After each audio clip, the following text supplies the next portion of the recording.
Patay ang isang lalaki matapos pagbabarilin sa harap ng kanyang pamilya sa Binondo, Maynila nitong Sabado.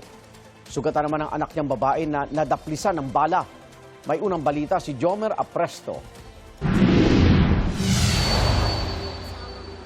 Wala pong kalaban yung asawa ko. Pinatay nila. Nag-iwan ng matinding trauma sa pamilya ni alias Aldrin nang sinapit niya nang pinagbabaril siya ng dalawang lalaki sa Barangay 275, Binondo, Maynila madaling araw nitong Sabado. Ayon sa kinakasama ng biktima na si alias Shell, patulog na sana sila nang biglang dumating ang mga salarin at malapit ang pinagbabaril ang 30 anyos na si alias Aldrin.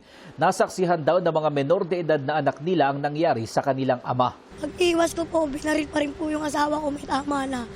Inaawat ko na po sila. Tama na, duguan na yung asawa ko. Ayon sa pulisya, naisugod pa sa ospital ang biktima pero namatay kalaunan dahil sa mga tama ng bala. Nadaplisan naman ang bala ang 2 taong gulang na bunsong anak na babae ng biktima.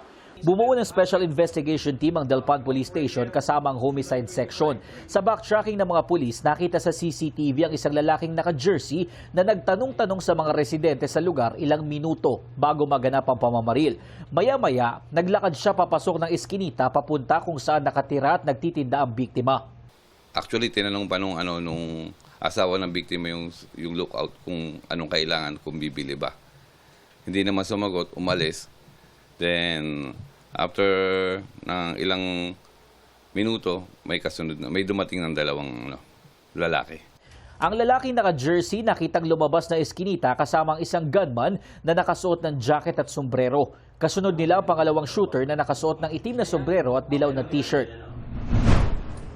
Makalipas ang ilang oras, naaresto ang lalaking naka-jersey. Ayon sa pulisya, tukoy na rin nila ang pagkakakilanlan ng 2 gunman na ngayon tinutugis pa.